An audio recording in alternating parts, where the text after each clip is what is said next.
Kilmarnock, whose manager Alec Totten was today named Bell's top manager for January, play bottom side Falkirk. To Falkirk Kilmarnock, a remarkable match there. 6 goals, all sorts of controversy. Gordon Dunwoody watched it. Yes, Falkirk 4, Kilmarnock 2. All action stuff at Rockville in a 6-goal thriller that ended with 3 vital points for the home side. Twice they had to come from behind after Paul Wright continued his great scoring run with goals in the 7th and 12th minutes. Falkirk's first equaliser came from new boy Tony Finnegan with a fierce 25-yard drive in 10 minutes, and then the half-hour mark, Albert Craig got the goal that sent the side in all square at the break. The home side went ahead for the first time 8 minutes into the second half amid controversial circumstances. Steve Kirk burst clear of the Killie defence, and up went stand-side linesman Ian Emsley's flag. The Killie defence stopped.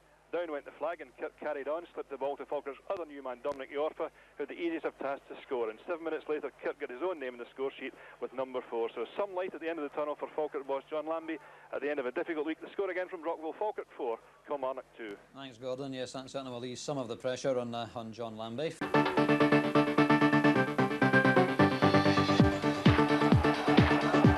John Lambie was hoping the midweek break in the Borders would signal a change in fortunes, but after 7 minutes it looked unlikely. Paul Wright stabbing the ball past Tony Parks, 1-0 to Kilmarnock.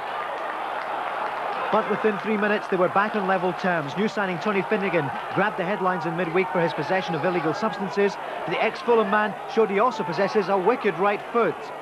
He smacks the ball past Drago Lekovic, who knew nothing about it. A great start to his career in Scotland. Incredibly, within 60 seconds, Paul Wright strikes again, and it's 2-1 to the Ayrshire men. What an afternoon's football, but that was about it for Alex Totten's troops. Falkirk staged a spirited fight back. Maurice Johnson holding up well there, and new signing Dominic Iorfa causing havoc in the Killie defence. Then Albert Craig on hand, puts the ball past the keeper Lekovic. 2-2 after just half an hour. Well, so much criticism in midweek. I don't think he'll be run off the road on the way home from that one. Great fighting spirit. But Killie had a great chance to take the lead again in the second half. But Kevin McKee, the ex-Man United man, couldn't get any power in that shot. And it was Falkirk who went 3-2 up in controversial circumstances. The Kilmarnock defence stands still. They say Stevie Kirk was offside. Referee disagrees. The easiest of tap-ins for Iorfa. And the big striker puts the Brockville men in the lead. They completed the remarkable turnaround on the hour mark. Again, another high, long ball. Falls to Stevie Kirk. He finishes well. 4-2 to John Lambie's men. They were now displaying supreme confidence, and they were ripping apart the Kilmarnock defence. David Higgins crossed to Mo Johnson, but not one of his best efforts. Everybody wanted to get in the action. Jamie McGowan up from the back. He tried his luck, but it stayed at 4. That's how it finished, but a remarkable turnaround for Falkirk. Falkirk against Kilmarnock at Brockville. Davy Provan reporting.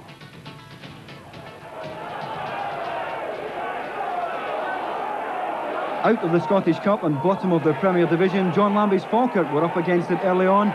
Paul Wright giving Kilmarnock a 7th-minute lead.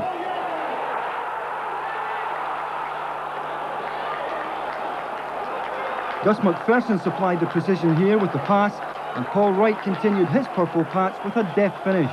Lambie had made 5 changes to the side that had crashed out of the Cup to Stenhousemuir in midweek, and new signing Tony Finnegan gave Falkirk the kiss of life with an outrageous effort after 10 minutes.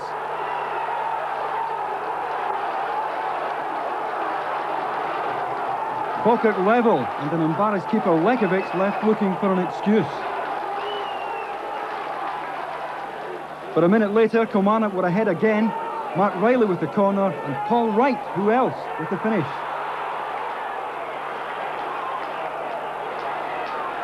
A good header this from Wright, but Tony Parks again left exposed by the type of marking that has cost Falkirk dearly this season. But there seemed to be a newfound spirit in the Falkirk side, and they were back level on the half hour. Dominic Iorfa upsetting MacPherson and Whitworth, and that let Albert Craig in for the second.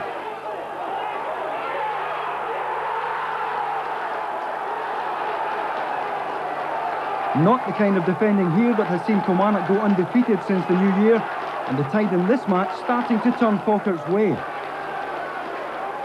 And 8 minutes into the second half, they were ahead with a goal that left Kilmarnock boss Alec Totten fuming. Stevie Kirk released by David Weir, and he ignored the claims for offside to let Iorfa in for a tap-in. Falkirk ahead for the first time in the match. John Lambie could hardly have asked for more from Dominic Iorfa on his debut. And 6 minutes later, Falkirk wrapped the points up with a fourth. Stevie Kirk had set the third up, but he didn't need any help here.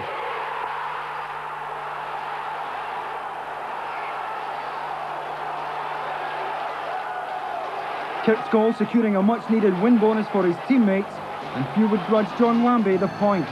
It finished Falkirk 4, Kilmarnock 2.